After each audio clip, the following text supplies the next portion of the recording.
আজকে জিয়া পরিবার আস্থা ভাজন অত্যন্ত বিশ্বস্ত, আপনাদের অত্যন্ত প্রিয় নিষ্ঠাবান ব্যক্তি রেজাল্ট করে বাদশাহ মনোনয়ন দিয়েছেন। আপনারা 9 এপ্রিলে ধানের শীষের প্রতীকের জন্য সর্বোচ্চ ভোটের ব্যবধানে জয়লাভ করতে পারে আপনারা সেই জন্য আপনাদের কাছে দোয়া চাই আপনারা তার রহম করেন, আপনারা কামিয়াবি দান করেন, আপনারা নিষ্ঠার সহিত কাজ করার তৌফিক দান করেন আপনারা।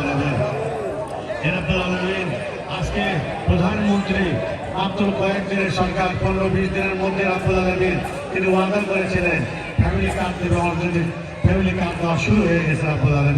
কৃষি কাজ দেওয়া শুরু হয়েছে, ইমাম মসজিদ খতিবদের খাদেমদেরকে বোনাস দেওয়া শুরু হয়েছে আপনারা। খাল খনন হয়েছে, খনন করছেন আপনারা। এটা আপনারা সেই জন্য 5 বছরে সমস্ত তার ওয়াদা যেন পূরণ করতে পারে, ইসলামিক শরীয়ত মোতাবেক যেন দেশ পরিচালনা করতে পারে।